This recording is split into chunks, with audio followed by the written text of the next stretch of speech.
No poverty, zero hunger. Ini merupakan ungkapan yang sering didengar, khususnya jika ada pembahasan mengenai global warming dan SDGs.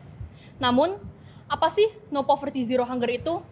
Dan pentingnya hal tersebut masih belum diketahui secara luas. Lalu, satu hal lagi, kenapa Indonesia masih sangat jauh dari target tersebut?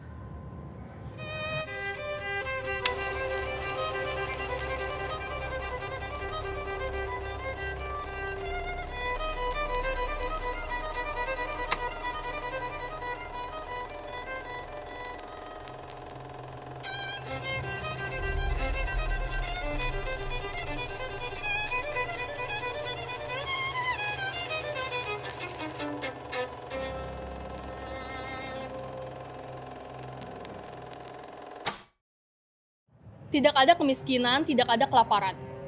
Makanan sering dianggap sebagai simbol kekayaan, simbol kemakmuran.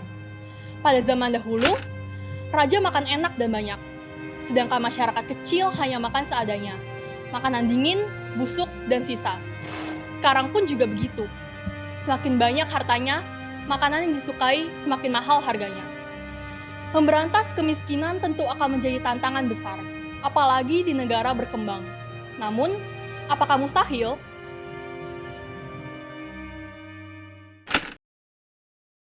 Kenapa Indonesia belum bisa menerapkan konsep no poverty, zero hunger? Mengapa tingkat kemiskinan Indonesia masih tinggi? Mengapa anak-anak kelaparan? Masih harus mengemis demi sesuap nasi? Pada tahun 2017 sampai 2020, terdapat korupsi bansos di Malang. Seorang pendamping bantuan sosial program Keluarga Harapan di Malang, Jawa Timur jadi tersangka kasus korupsi ratusan juta rupiah. Penny Tri Herdiani ditetapkan sebagai tersangka oleh Satreskrim Polres Malang dalam kasus korupsi dana keluarga penerima manfaat di Desa Kanigoro, Kabupaten Malang. Tersangka diketahui tidak menyalurkan dana sebesar 450 juta rupiah.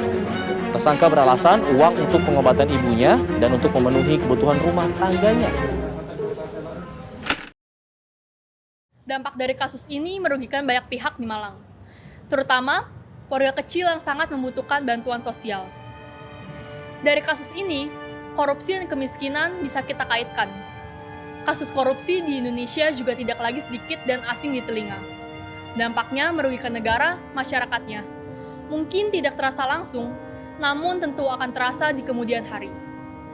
Mari kita lihat dahulu apa pendapat orang-orang mengenai kasus korupsi. Apakah tindakan tersebut berpengaruh terhadap kehidupan masyarakat? Kalau penghasilan sih harian, bagi hasil nggak tentu ya paling 200 atau 2,5. Itu harian? Iya, ya bersyukur aja sih.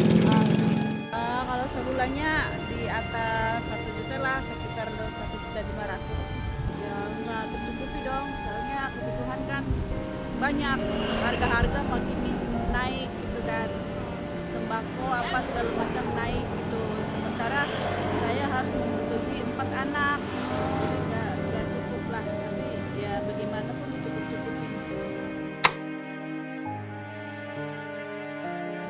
Berkekurangan itu ketika seseorang itu susah untuk memenuhi kebutuhan primernya, pangan, papan, dan sandang. Ketika kayak seseorang itu nggak bisa memenuhi kebutuhan hidupnya sehari-hari, contohnya seperti makan, minum, kayak gitu sih. Iya ada. Kalau orang korupsi kan itu manipulasi sesuatu kan buat keuntungan lebih kan. Yang kena dampaknya itu golongan-golongan bawahnya yang lebih miskin jadi. Bisa jadi sih ya, secara makro ya kalau misalkan di pemerintah kan hak rakyat mestinya dana ini buat rakyat ya diambil sendiri, misalkan pengadaan dana kan kayak pembangunan jembatan, harga di markup mestinya bisa segini, di markup harga, kualitas barangnya rendah ya kan, jembatan misalkan jembatan 10 tahun ya 20 tahun, ternyata cuma 5 tahun udah rusak, itu kan merugikan sekali ya, merugikan rakyat kecil, akhirnya rakyat kecil juga yang dampaknya yang paling serius ke rakyat kecil. Secara tidak langsung pasti ada hubungannya. Nah, memang benar sih korupsi itu dapat mempengaruhi kemiskinan, tapi contohnya saja umpamanya kayak ada terjadi kasus ya, pemerintah seharusnya membagikan subsidi, tapi ternyata subsidi tidak sampai 100% kepada orang yang membutuhkan. Tapi subsidi itu belum tentu sepenuhnya menolong orang mengalami kesulitan ekonomi itu. itu setidaknya menolong sedikit, tapi kayak bukan berarti menaikkan taraf hidup mereka. Tentu kita harus melihat secara langsung bagaimana kerja-kerja para pimpinan-pimpinan negara itu secara terbuka. Kita bisa lihat secara ini transparan, bagaimana mereka bekerja, anggarannya seperti apa, alokasi seperti apa. Dengan seperti itu pun kita bisa tahu bagaimana aliran dana itu berlanjut. Untuk lebih mengedukasi aja sih melalui pendidikan karakter, moral gitu-gitu. Untuk nilai-nilai kejujuran juga.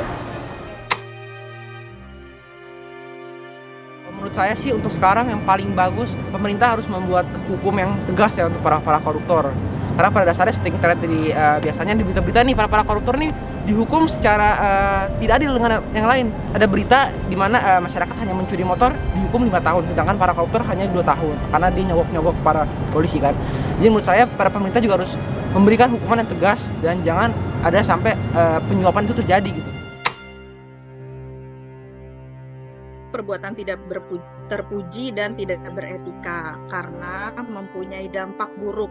Lalu perbuatan itu juga perbuatan yang melanggar hukum tentunya ya kan, dan harus diproses. Lalu efek lain yang dia rasakan keluarganya jadi malu gitu ya. Jadi efeknya itu berkelanjutan.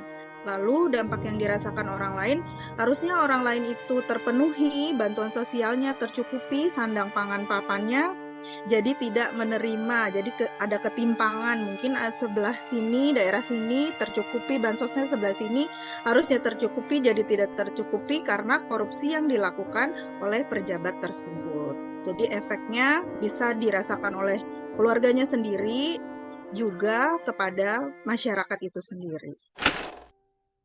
Kemiskinan sebenarnya relatif bagi orang-orang.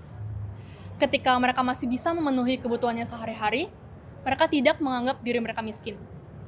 Namun dianggap miskin jika tidak bisa memenuhi kebutuhannya sehari-hari, terutama kebutuhan pokok. Bagaimana Indonesia menanggapi hal ini?